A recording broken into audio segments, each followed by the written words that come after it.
One of the biggest leadership lessons that showed up off and on all year, staying in tune with the vision, the big why, that there's a person behind every number that you're shooting for, and that when you're bought into a long-term vision, the pains of a bad day or two don't actually mean anything.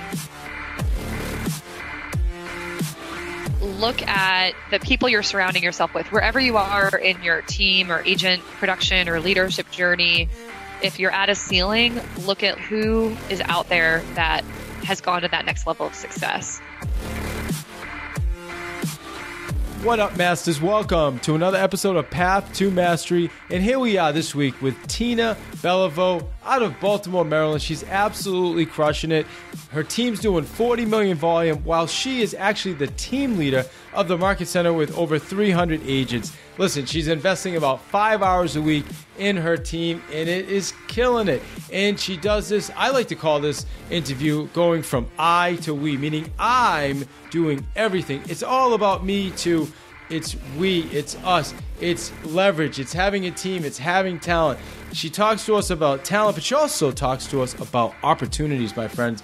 Here's the cool thing about opportunities is it's not always about the opportunity. In her words, what she's talking about is it's not about the opportunity, but it's who's presenting the opportunity. And it's absolutely brilliant. It really was an awakening. Light bulb went off for me. Anyway, Tina's killing it for us. And next week, we got Nobu Hata coming up from the National Association of Realtors. And I got to thank you guys because, you know, the more downloads I get, the more awesome reviews I get from you guys. And as you guys share it, I just keep getting better and better guests. And here's the other thing. Gary V. I'm following Gary V. I'm studying social media. Go get yourself a free copy of his book. He's got a new book coming out called Crushing It. But I just finished Jab, Jab, Jab, Right Hook. It's absolutely fantastic. Now, get yourself a free copy on me at davidsfreebook.com. Seriously, stop it right now. Go to davidsfreebook.com. Download it and listen to it. And if you're in real estate, you need to start getting with the social media times. All right, that said, listen, I've been rambling. Just want to get you to the podcast. You rock. Enjoy.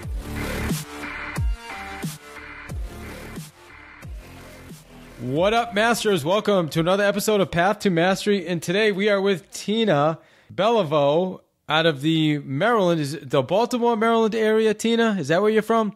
Yeah, our market center is in Pikesville, Maryland. We're in the Baltimore Metro. Okay, awesome. Well, thanks for spending some time with us, by the way. My pleasure. Excited to share and hopefully add some value to the listeners. Yeah, that's the goal. My good friend, Vlad Katz, who I know you work really closely with, could not stop talking about you, you know? So he said, you got to have Tina. I pay him to do that. Oh, good. Okay, good.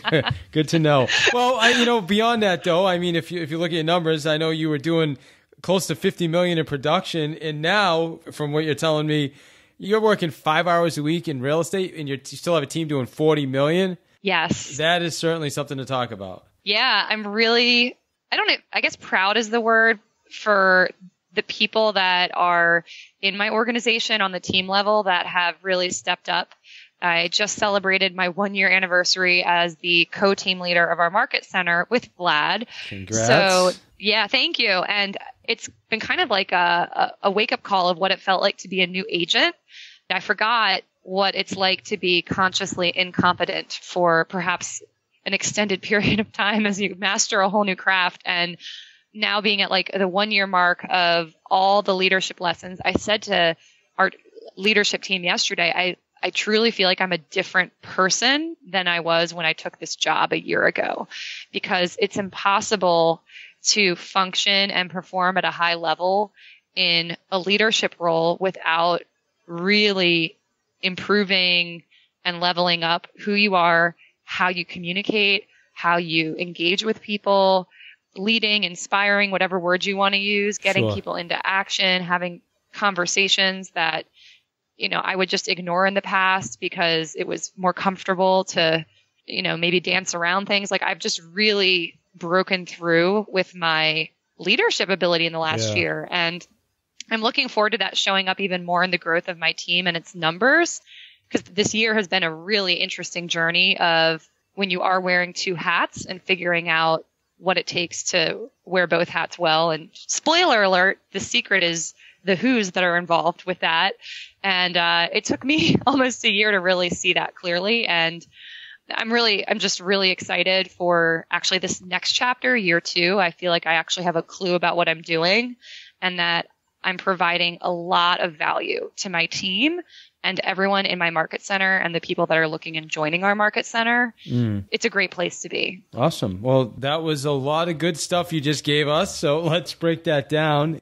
So where you started, I think you'd mentioned kind of getting uncomfortable, right? And that's something I can relate to right now, Tina, because I'm in the same boat as you. We're starting an expansion team, and I have 2 locations now. So now it goes from what we like to say is from me to we, right?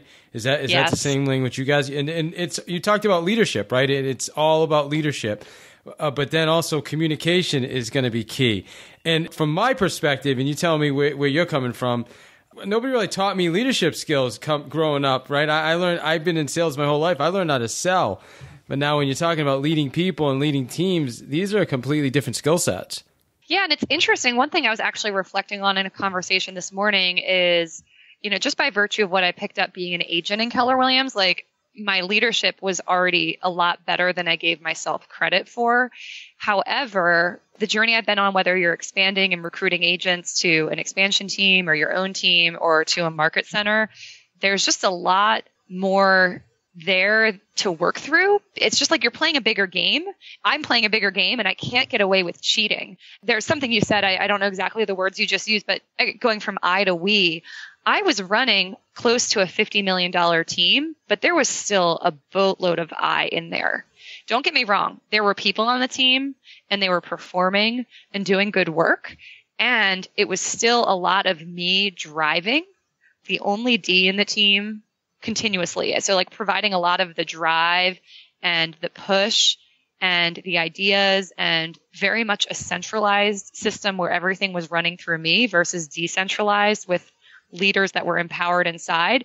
So what happened when I actually stepped out of production and wasn't physically able to be with the team every day, or there are some days I'm so busy, like I don't even stop by and see everyone. They're on the 3rd floor. I'm on the 2nd floor. So it's different. And when I was not able to be the one to plug all the holes, I knew that some holes would be exposed when I went out of production. And I was actually looking forward to it because in my mind, I was like, there are many ways to grow, but for me, this is a way to like supercharge that and get out of the way and uncover what needs to be uncovered and then deal with it and grow. And that's exactly what happened. And in that year, a lot of things happened. Some things really positive, some things you could perhaps look at as like negative or, hires that didn't work out and things like that. But my understanding of what needs to happen is so much better not being in the day-to-day and the emotion of the business. I have a perspective, an empowerment, and a clarity I could not achieve being in sales day-to-day. So let's talk about your team, and then I want to definitely jump into leadership and being in a TL role. I mean, but you have a team that's doing $48 million. You said you were really involved and like you were the team essentially, and again, I'm putting words in your mouth, but you were the team, right? I mean, you were the central, but yet even after what you said, you left and the team went back a little bit, but I mean, you still have a team doing 40 million and you're not involved, right? I've seen people leave teams that were doing 20 million and then all of a sudden there is no team, right? Or how were you able to step out and still keep that? And I get you want to grow and you want to get back to probably 100 million, but even looking at what you did is still pretty spectacular. So how do you walk away, but yet still keep that volume in place like that? Looking at how we accomplished what we accomplished in the last year on the team side, the systems are on point. We are a referral-centric business, and our 33 touch and systems around that are solid. So the leads are really steady, and that tends to solve a lot of problems. And we have a longtime agent who has now been with me for 3 years. She really held a lot together. Great leadership, commitment, and she's such a value match for what the Beliveau group does. For her, clients always come first. There were times in the last year where most people would have been like, I don't need this. It's too hard. I don't want, this much responsibility, or like, why is it so hard? Like, I don't know how many people running mega teams have that thought or working in a leadership role on a mega team. Like there's challenges. And now was she with the team before you transitioned, or was she someone you brought in Yeah, for 2 years she was with us. Got it. So really high trust level, really great understanding of what we do and why we do it and the importance of her role. You know, if she had exited at some point in the last year in the turbulence, we would probably potentially be having a different conversation. So yeah, because you said 3 years. So did you know this was going to be the person that was going to step up, or what did that look like? Because I'm assuming you started planning this transition. Yeah, so I did. And on the same note, some people plan their leadership transition slowly. The opportunity I was offered, it was more like, you don't really say no to this when it comes along, especially with these people. So we made it happen pretty quickly. It was about 2 months from when we finished the career visioning process. And I said, yes, I want to do this. It's funny, actually. I was supposed to start like 6 weeks later. And then 2 weeks before that, our executive assistant, who was supposed to be like the ops manager, resigned. And I was like, oh my goodness. And, you know, we plugged the hole and forged forward anyway. And here we are on the other side. And it's certainly not all perfect, but like we have a really great group of committed people who are a value match. They believe in our mission and they believe in taking care of our clients, and they're really good at their jobs. And it's incredible. It's incredible what we've accomplished. And we've attracted really amazing talent as things have just stabilized a little bit. And, you know, my first 6 months as a team leader, like my hair was on fire a little bit. I was, you know, in a 30, 60, 90 and learning a lot. And I wasn't able to, you know, pour back into the team the way I was used to. So there was like a transition with that. And with just, you know, thinking a little more long term than like month to month or even quarter to quarter of like, well, where will we be a year from now? It's really helped me to stretch that timeline out. And since then, some really experienced agents have actually chosen to partner with our team. One of them is basically retiring and transitioning her database to us.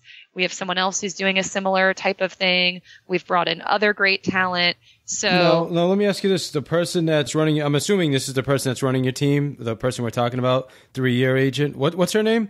Kim. Kim, okay.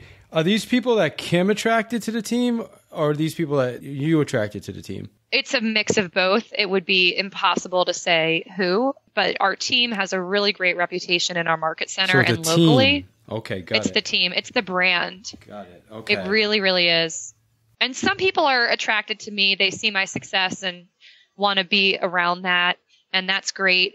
But I would say the same thing for Kim. You know, she will close close to 100 units this year. And that's pretty atypical. So people who want to be around top performers are attracted to both of us, as well as the operations team we have and some of the budding newer agent talent that's in the ranks. So it's the team, it's the brand, it's the sum is much greater than its parts. So I want to shift gears in 1 second, but I do want to just ask this question for our listeners, because there's a lot of people that listen to this podcast that are probably in a similar situation where they're like, you know what, what's next for me? I want to get into some leadership. What would you say is the first step if somebody does, or this is the thing that you should tell them, this is what you want to focus on if you're going to take that next step, whether it's being a team leader or expanding or whatever you plan on doing? What would be that first step? So I would say you want to look at two things of taking that next step and whether it makes sense and whether it's worth risk, turbulence, change, and all of that. And those two things are, one is like, what is the organization you're plugging into? Assuming it's Keller Williams, like on the leadership side, the tools and the support to become a great leader, they don't exist in other industries. Like what we have for people to go to the next level of their success and achieve great things and make a difference with a lot of other people, there's a playbook written by KWRI, John Davis, constant training and learning opportunities. So like that's one piece. And, you know, if you're in KW, it's a no-brainer because the leadership opportunities are real and they're established. The bigger piece that I looked at with that for me was, who am I getting in business with? You know, the operating partner of our office, Seth Campbell, runs one of the biggest teams in the country, 5 doors. You know, Keller Williams Legacy, our market center, was the number 1 fastest growing market center last year. And Vlad's was the number 1 team leader last year and number 2, I think, the year before that. So it's like looking at like, what is the talent I'm getting in business with and what can I learn from them? So what I've learned in this year, a lot of it was just the value of KW and the systems and all the ways that you learn to be a leader. But every day, the leadership lessons that have been imparted to me by Vlad and kind of via Vlad through Seth, in most cases, I could not pay enough money to get what I've gotten from them. And now I'm giving that to so many people. So I would just say, like, look at who are the best of the best, and don't look just in your town. Like, look at Pikesville, look at us, look at, the other places in the country where you can plug in on that level, and don't play a small game of who the who's are. So you're talking about the opportunity, right? The opportunity was so huge. So are you saying, and I guess what the question I'm asking is with regards to the team. I mean, maybe, I don't know, I know you might have went into it, hey, you know what, if the team works, great. If not, I'm moving on anyway, right? But were there some things that you said, you know what, I'm going to put some things in place before I make this move, even though I get the opportunity? Was that part of the thinking? Yeah, well, and it might be just we're saying it two different ways, but I think opportunity is kind of this like overplayed word in our organization. And it's like, what does that even mean? But for me, it was like, okay, if I want to 6th level my team, which is essentially what I've done, it's certainly not 7th level, but if I want to 6th level my team, who is the who that's going to help me do that? I selected Vlad and Seth because they've both done it. And Vlad has a team that operates independent of his day-to-day involvement, as does Seth. So it's not to not answer your question, but for me, the missing piece isn't the how. There's a book for it. It's really good. I read it all the time, but that doesn't always make the difference. The who helps me get to the how. So you made the decision. You said, I'm partnering up with these guys, and you were confident they've already both done it, so they were going to also ultimately help you to make sure you kept your team. Is that accurate, or am I? Yes, I would say it's actually not opportunity, because I think there's opportunity everywhere. It's validity. Like, who's actually done it and done it pretty darn well. Masters, if you know me, you know health and nutrition is number one. That's why I'm an advisor for AdvoCare products. My website is livelongersmarter.com. At the end of the show, at the very end of the show, I'm going to talk to you about how you can get involved with these products and how you can get a free 30-minute conversation with me to discuss your health and nutrition goals. All right, so let's talk about now your TL. You're in the leadership role. You guys, I mean, congratulations on your successes. I interviewed Vlad a couple weeks back, and you guys are killing it. Talk to us about the leadership. Like, what does it take to attract these types of agents? Well, I think there's the validity that he and I both have as like true mega agents, like 6th level mega agents. That is a huge, unique value proposition. So when it comes to attracting great agents, that's typically a reason that they're interested, and then they get a peek under the hood of everything that goes on here. And it's really a no-brainer for those who want to grow. And it's funny, I've had appointments with a lot of people that actually don't want to grow, or they're afraid to grow. And like, it's a lot tougher to help those individuals.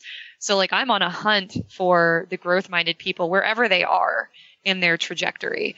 So I think it's the validity that we bring to the table. But the biggest thing, and it was an aha in my first 90 days being trained as a team leader, was actually leaning into these growth initiative tools that you hear about on the leadership side, similar to the career growth initiative tools on the agent side. They're actually the puzzle pieces of how to do this. So, for example, we have a quick 10-minute meeting every morning. It's our daily stand-up, and we go over the 4 conversations. How many appointments did we see yesterday? How many new gross, total gross for the month? How many did we net? And what's our profit as of today? And we're looking at those numbers every morning. And then I have a pipeline meeting, and anyone that's actively in a recruiting hat at a given moment joins me for the pipeline meeting, and we review our pipeline for the month. So everything, like Vlad has perpetuated a conversation here, which is recruiting is a team sport. Growth drives everything in our market center success. Everything. So everyone is expected to contribute to growth, whether it's just supporting the people who are in the growth seats, or bringing referrals, or making sure the market center is facilitating valuable training that facilitates growth, because success attracts success. So we have a lot of structure. We have the daily stand-up. We meet once a week and have our 4 conversations with our operating partner, Seth. We use tools. We track. We use our 411s, like ninja level, really minute levels of accountability. And I love it because it actually just helps me succeed. I've totally transformed my idea of what it means to be accountable, because to me, being accountable just means an opportunity to be my best, not get in my own way, and have as little pain as possible And when I'm like not accountable and I'm just like in fuzz or emotion or, upset with myself or whatever, like that doesn't feel good. Like I don't actually want to operate that way. So I really like using these tools to be my best. And that's why I feel like I'm a totally different human being than I was a year ago in some regards since I started this. Yeah, no doubt. Well, I mean, you just said a lot of really great things. You Sorry, I talk too much. No, it's all good stuff. It's funny. I do some of these interviews and I got people that give me these really short answers and I'm just like, okay, what do I say next? You know what I mean? And so, you try, but no, this is all good stuff. So, but the validity, I mean, so that's important. So people are seeing, they see your success. They want to be attracted, they're attracted to it. They say, okay, I want what these guys have. But I mean, you guys, for our listeners, you guys have 400 agents in your office, right? Yeah. As of today, I believe we're at 447. Yeah. 404. I mean, that's almost kind of unheard of in this area, right? In these markets. I know when you go, down south, it's more common, but East Coast, you don't really see many offices like that. Yeah. And we're 3 years old and 3 years and 3 months old. Got it. So there's not everybody coming into your office wants to have a $50 million team and be a team leader, right? So there's other stuff that's attracting people to your office, right? So like, what do you guys, I guess if I'm an agent, and I'm dealing with this, the things you talked about, accountability, and why am I coming to your office? Like, why do we want to come to your market center? Yeah, one thing that we talk about a lot is like, it's a productivity specific environment. I'm sure there are some people that are actually intimidated by how successful I am or the office is. And, sometimes people have their reasons for not joining, like, oh, I don't want to be in a big office. I want to be really small and comfortable. So you can't cater to everyone. And, people have their own perception, even if it isn't accurate sometimes, of what things mean when they see or hear about them. But, the longer I stay, in the team leader role, the more there's so much value in what Keller Williams offers. It's ridiculous. Like I'm still uncovering new technology pieces I wasn't already familiar with or didn't know how much they did. I'm better seeing how interconnected things are and how to put them together and help people understand how it can help them produce more, whether it's marketing tools or, the right training or making sure we bring in like certain trainers or classes to the market center because it's endless. That's what I love about it. Like it never gets boring. That's for sure. And one thing I've really tapped into this year that I didn't even know was inside of me was how much I love teaching and running masterminds. And actually just in the last month, I've kind of had a breakthrough with that where in the past I would be kind of like awkward or nervous about it or didn't have what I thought like the skill to lead it. And now I'm doing these like smaller group masterminds with our people who cap, but are at like the beginning level of capping that are just starting to look at hiring admin leverage. Like they really need support to get to that next level. So now they're called my team builders. So I've got my like baby cappers that I'm like incubating and we're meeting every other week. They have accountability partners and we're doing all this great stuff to help them get to the next level. And in 2 months, they're making huge leaps. We launched this in September and I was like, let's just do this for the fourth quarter, see what happens. And they're loving it. So I'm just finding ways to take the value that's already here and then feed the right pieces to the right people based on where they are in their trajectory. And that's kind of like a game I'm still figuring out. But there's something here for everyone. It's just doing a great needs analysis and caring enough to ask the questions and slow down and find out what they need and then do the work to make sure we provide it. So, and I get this a lot, I'm just kind of getting started in this arena, I guess, where I literally just got out of, like, I'm not even calling for listings anymore. I'm giving them to my listing agents and only focusing on talent. A lot of people say, well, I'm happy. I mean, I love my I love my broker, things like that. I mean, what do you say to those people? Yeah, I mean, that is the number one conversation that I have. And it's like my go-to is just like, of course you're happy where you are. Otherwise, you'd probably be out interviewing at other brokerages, right? And they're like, yeah. And I'm like, great. I like to be funny too. I'm like, I'm not going to bite you. Like, and if I were in your role and you're actually just like taking agents out to lunch and stuff like that for expansion, it's just like, no, I actually just want to get to know you and what your business needs. And I've just gotten a lot better about the quality of the questions that I ask. So everyone's having some kind of challenge or pain, and it's my job to dig in and find it so I can actually make a difference. I don't want to sell people something they don't need. Although I do believe there's something here for just about everyone, except people that really do want to like stagnate. That being said, if I haven't found it yet of what they need, it's probably on me. Either I didn't build enough trust where they would actually tell me what it was. I didn't ask enough questions. I didn't allot enough time. It's just like a skill there of finding out. And most agents have a pain, and it's either enough time or enough money. And they might have both, but there's one that always is the bigger pain. And it typically correlates with production levels. So now I talk to people and I'm like, oh, you're at 5 million. I bet you like really wish you had admin help, but you can't quite afford it yet. And they're like, yes, how did you know?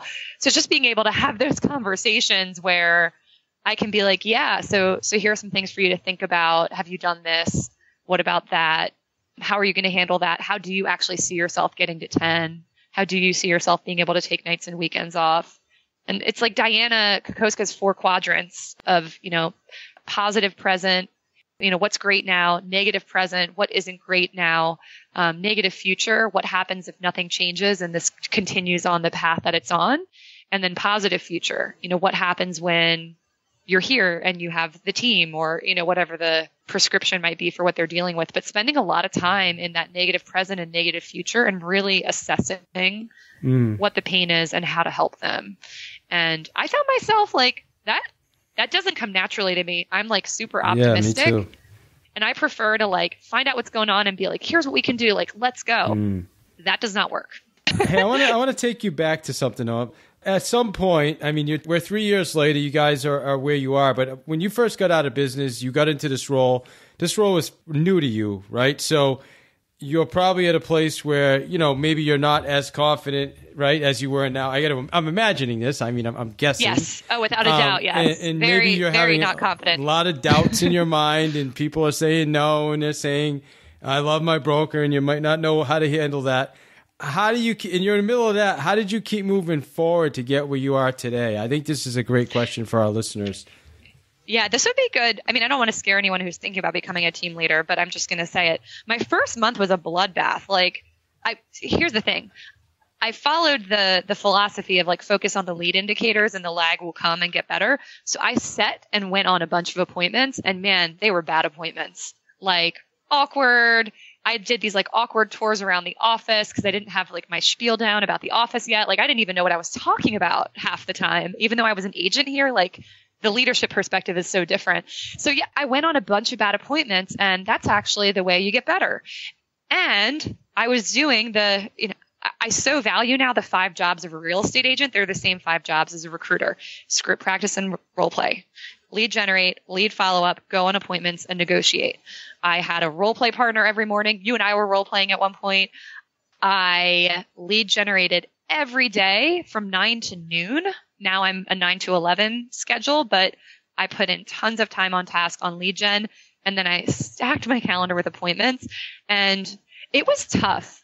And I'm someone who's hard on myself. That's actually one of my personal qualities that has made it hardest for me to succeed, is just like actually looking at like what's wrong and, why I didn't do it better. So like I had to battle that a lot more in my first 90 days. And sometimes I still slip into it. It's like the thing that gets in my way the most. Sure. Although it's really gotten a lot better now and I can pull myself out of it faster.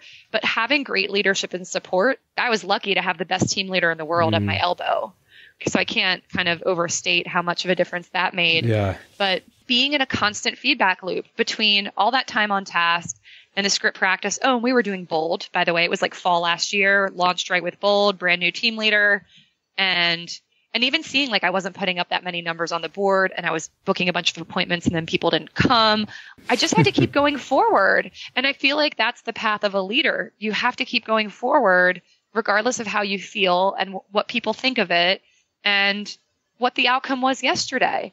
I'm so glad I didn't stop, because the empowerment and knowledge and experience and value on the other side is priceless. Yeah. So it's like, who do you have around you? And I don't know, there's just that grit factor too, which, I think as a mega, it's the same thing. Yeah. It is the same thing. I've got to imagine Vision too falls in there somewhere, right? Like you just have to, yeah. We hired a new salesperson, and this kid's like, he sold solar, and he's just out there killing it, and he's just fearless, I don't know, he just like bought it. He doesn't even know what he's talking about, but he's so just excited about everything and he gets where we're going. It's just, he's killing it. It's amazing to watch him. Yeah. And that's actually one of the biggest leadership lessons that showed up off and on all year that correlates with what you said, which is staying in tune with the vision, the big why, that there's a person behind every number that you're shooting for. And that when you're bought into a long-term vision, the pains of, a bad day or two don't actually mean anything. And when I was, feeling torn up about things not going that well in a day or even a week, or, I had a really bad month in September this year. My performance was not on the level I expect it to be. And it's like, yeah, does that matter in my 10-year vision or 20 years of what I can accomplish here? It doesn't. And, great leadership can remind you of that can remind me of that when I've lost sight. And that's the thing I love about being a team leader is I have a leader. As a mega agent, it's a little bit lonely. And I love having more of a structure in my corner as a team leader in a market center. Yeah. Yeah, I love that. That's really common with expansion as well. It's really nice to have the expansion partners and the other CEOs where we can bounce ideas off each other. And a lot of us are dealing with the exact same thing. So I see what you said about, in the beginning, you need that leadership. You need somebody that you can go to and confide in, and someone that's going to help keep you moving, And I know what's his name is going to probably listen to this. I don't want to say he doesn't know what he's talking about, but there's been situations where, he had no idea what he's talking about, but his enthusiasm just kept him moving forward. So I just want to say that. All right. So that said, what questions did I not ask you that I probably should have asked you? Or what do you get asked most? Oh, that's a great question. A lot of people are like, how do you do it? It's sort of this rhetorical question of like, how do you accomplish so much, like keeping the market center at a really high level of, recruiting 20 agents a month and, a team that's really high performing. It might be repetitive from the conversation we've already had, but it's like, upgrading the people around you and your leaders makes a big difference. I'm really excited. We just rebooted Bold again, and being in that room, like I'm always inspired and motivated. So it's like, what's the input to me so that I can grow? And it's not all about just me like growing and being the best I can. And I see this more than ever.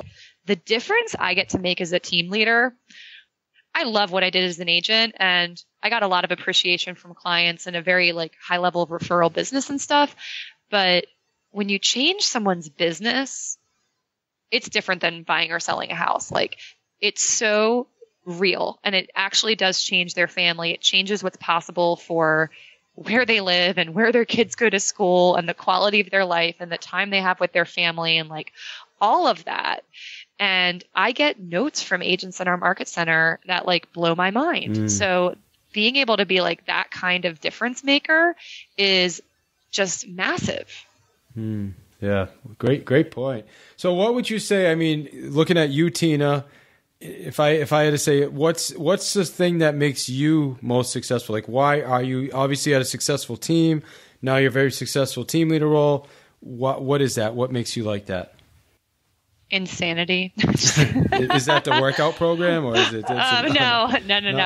I don't know. Like my big why is just growth, and it's just so I think it's alignment with being in the right environment to foster that. So I just think it's how I've always been. I've always been involved in many things and never wanting to be stagnant. And Keller Williams is a great place for that. Yeah, no doubt. Yeah, I love what I do. So when your butt's getting kicked and nothing's going your way and everybody's canceling appointments on you, and how do you just keep moving forward? Well, I will go to a confidant and be like, here's what's going on, and I want to let it go right now.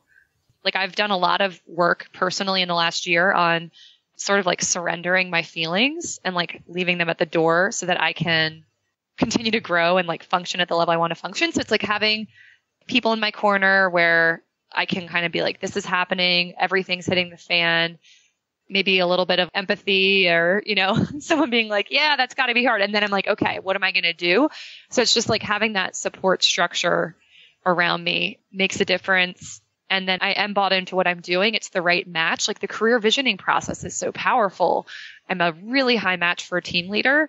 So although I experience disappointments and challenges, like I'm in a role where I don't have the behavioral friction that I actually had as a mega. So I think there's a lot to be said for being in the right seat on the bus and not trying to be something you're not. And what's cool is I'm actually able to be myself more in this role than I feel like I was as an agent, because I'm just able to be freely with people even more, because being a team leader is such a people-centric role, obviously. And then that creates more energy versus like when you're in that friction point, you can do it, but I could do it, but it's like, how long could I do it for? And how much satisfaction did I get out of that? Because I get the psychological income, this is something Vlad taught me, like there's money and then there's psychological income. And I actually get so much psychological income by being here and doing what I do that it's easier to bounce back from the tough moments. Mm. So it sounds to me like it's really, really important to you is, you know, the people that you're aligned with, and also, you know, just making sure that, yeah, it sounds like you're really, really clear that you're on the right seat, and that really helps too. So that you know there's going to be times where, you know, I'm going to get bounced around or maybe things aren't going to work, but I know overall this is where I need to be and this is the right place. And that feeling creates confidence. That said, though, I listen to these things after and I'm like, man, I should have asked a question there. You said, and I hate when that happens. That's how I can, you know, gauge whether I did a good interview or not. You mentioned surrender my feelings at the door. What do you mean by that? Oh, that's a great question. So to give you a concise answer, about 6 months ago, it was recommended that I get a transformational coach through MAPS. So I did that, and I talked to Ron Patulski every Thursday morning at 7 a.m., and it's awesome. And, you know, what we're focusing on, it can be a little tough to describe, but it's sort of it's mindset coaching. And for me, like, the next level and next level and next level of success isn't actually what I'm capable of, because I know I'm capable of a lot. It's limiting beliefs, programming, whatever you want to call all that stuff, and how to deal with it. And through my work with him and some books he's recommended and practices, like I've started to really have some progress with programming that didn't really change despite a lot of other personal development tactics. Over the last couple of years, I also did something called a landmark forum and some follow-up programs after that made a really big difference in my thinking and ability to act in spite of fear or concerns and just go do anyway. So just on like sort of a personal front, like that's really like where my heart is.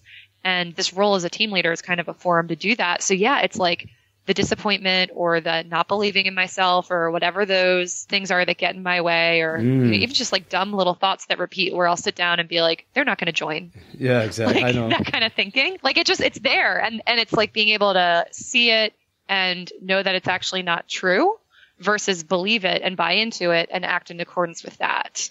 And I'm really fired up about helping other people who want to do the same thing. So, you know, anyone that's listening to this that wants to have a conversation about anything I mentioned, like reach out to me. I'm really active on Facebook. So, you know, if you like follow me or message me or something, that's a great way to like connect and stay in touch. Love it. And how do our listeners get in touch with you? It would either be Facebook, look for Tina Beliveau. Luckily, there's not too many Tina Belivos. I'm easy to find. Or email me, which is tinabel, TINABEL @kw.com. All right. Excellent, Tina. And, you know, the final question, and before I say that, for people who want to learn a little bit more about transformational coaching, I can go a couple interviews back. I want to say interview 78. I had Ron Patulski on the podcast, so he'll talk to you a little bit more about transformational coaching. And I think you nailed it, too, with the little voice in our head that says kind of those things that just aren't productive to us, right? Like, it's kind of funny. I had this guy on my podcast. His name is Noah St. John, and he wrote a book called Affirmations. And he calls it head trash. I was going to call it my mental garbage. So, yeah. Exactly. So, yeah, same thing. I mean, at Keller Williams, we call it limiting beliefs, but depending on where you go, you know, so, but he was talking about, hey, you know, you're in this room and everybody's saying, you know, I'm a millionaire. I'm a millionaire. And everybody's yelling it out. But then in the back of your mind, your mind saying, no, you're not a millionaire. No, you're not a millionaire. And it's like you're fighting with that little voice right there. So it's just kind of interesting conversation. So true. Yep. All right. Awesome. So, hey, listen, I really appreciate your time. Just phenomenal stuff you brought us. So for our listeners, you know, the final question is, you know, on their path to sales mastery, what's the one thing that you really want them to take from this interview today? I would just say, look at the people you're surrounding yourself with, wherever you are in your team or agent production or leadership journey. if you're at a ceiling, look at like who is out there that has gone to that next level of success and grab onto them and do it as fast as you can. I'm glad I did it. I actually wish I'd done it sooner. Like part of my story, I've been an agent for 12 years. I've only been in KW for 2, and I actually waited to come here. So like learn from my mistakes and grab on to those people who have what you want fast, because this is a company where people help each other with anything. And there's such like an open culture, but you've got to go get it. Like no one's going to bring it to you. So go get it. Thank you, Tina. You rock. Appreciate it. Thank you. Masters, if you know me, you know health and nutrition is number 1, and that's why I'm an advisor for Advocare products. Listen, in my opinion, these are the best products on the planet, guys. You get what you're supposed to get, right? I use the products for health. I use the products for energy. I use the products for wellness.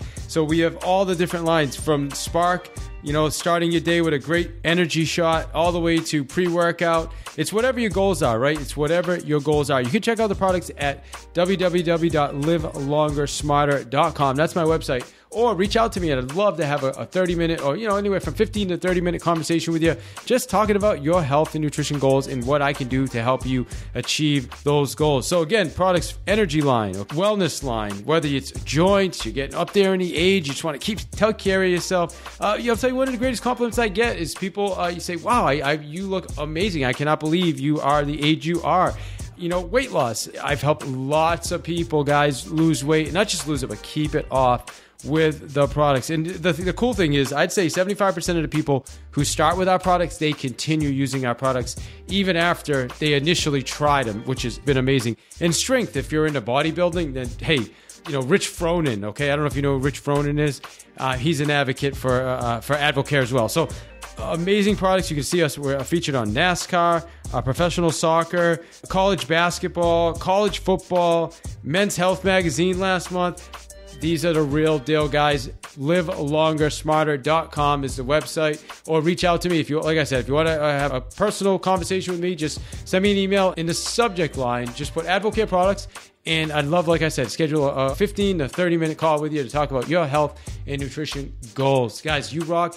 Live longer, smarter. And as Gary Keller eloquently said, if you don't take care of your body, where are you gonna live? You rock.